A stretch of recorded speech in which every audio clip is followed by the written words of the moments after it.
Jelani Day's brother recently spoke to Inside Edition, and he said he is not convinced that the body that law enforcement has identified as Jelani is actually him. Before we get into this, I want to say two things. One, this is all alleged and coming from this Inside Edition interview. And two, just a trigger warning, we will be talking about some details of the autopsy.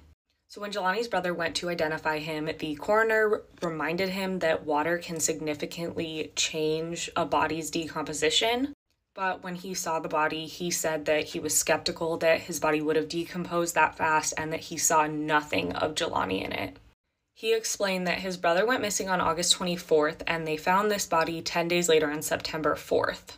He said that the body that law enforcement is saying is Jelani's, the one that he saw, looks like it had been in the water for years. He said you couldn't even identify if it was male or female. And you couldn't tell the skin color because it was so pale and worn down from being in the water.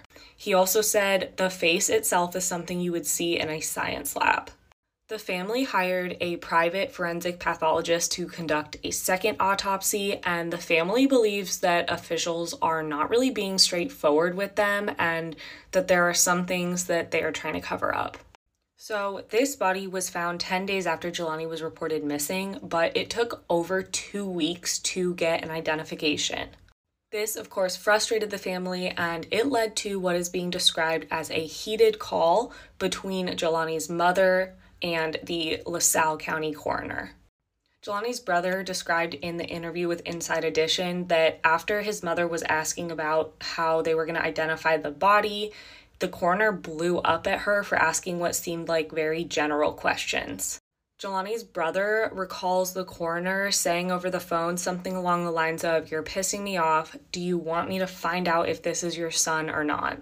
He also said that the private pathologist that they hired was baffled by the work of the coroner, saying that he didn't follow even standard protocol.